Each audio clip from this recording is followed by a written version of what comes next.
काका अलाना, काकी रहीमा,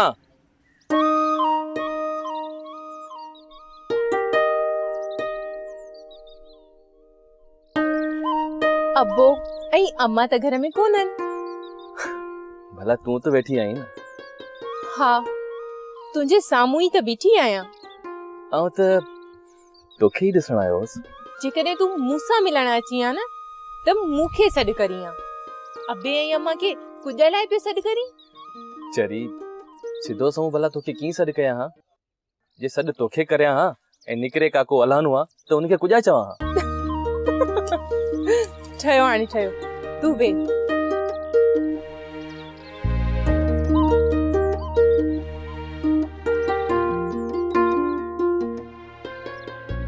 हाणे जेतिरो मूंखे ॾिसणो अथई ॾिसी वठ। सुभाणे आउं वञा थो होड़े ते। माणिक, मुंहिंजी दिलि नथी चवे त तूं होड़े ते वञे। जे होड़े ते न वञा त पोइ थींदासीं किथां? तूं हिते ठियो नथो खोली थिए जेतिरा ॾोकड़ बि त हुजनि न। त पोइ होड़ो खपाए। हाणे ये चरनि वारियूं ॻाल्हियूं न कर। ऐं यको थोरी थो वञा जो तूं दिलि थी लाहीं। जीअं ज्वार ख़तम थींदो त वापसि अची तड़ ते लहंदासीं। माणक, अलाए को मुंहिंजी दिलि तोखे छॾण लाइ नथी चवे। दिलि खे पको कर। इहो पाण माण्हुनि जो धंधो आहे। कॾहिं पाणी ते त कॾहिं वरी पट ते। भला होड़े ते आउं तोखे यादि ईंदसि? चरी इहा का पुछण जी ॻाल्हि आहे? जे तुंहिंजा हिते ॾींहं कोन गुज़रंदा त हुते मुंहिंजूं रातूं कहिड़ियूं लंघंदियूं। हर पल मूंखे त रुॻो तूं ई यादि हूंदी आहे। मूंखे बि तूं की न विसरंदे। पर हा, हिकिड़ी ॻाल्हि यादि रख। कहिड़ी? जॾहिं बि तोखे हिॾिकी लॻे न त सम्झजांइ मूं तोखे सारियो आहे। ऐं जेकॾहिं तोखे हिॾिकी लॻे त पोइ मूंखे बि पक थींदी त तो मूंखे सारियो आहे।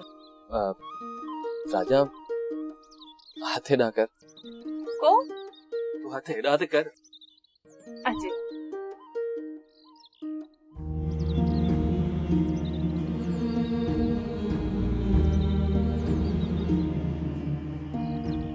माणक, ही कुॼा लाइ आहिनि?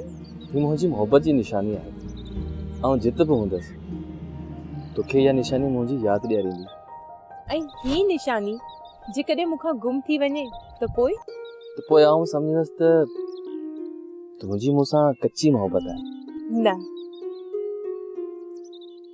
माणक, मुंहिंजी तोसां सच्ची ऐं पक्की मोहबत आहे। आउं हिननि कंगणनि खे पंहिंजे साह सां सांढे रखंदसि। चङो पोइ आउं हलां थो। हा, दिलि त नथी चवे पर हाणे हलियो वञे।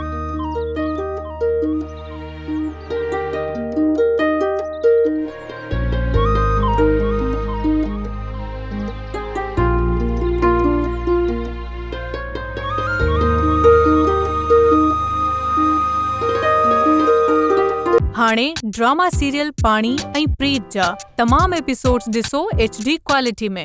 विजिट करियो सिन TV HD ड्रामा। सब्सक्राइब कयो असांजो ऑफिशियल YouTube चैनल सिन TV HD ड्रामा ऐं वधीक अपडेट लाइ बेल आइकन खे क्लिक करियो।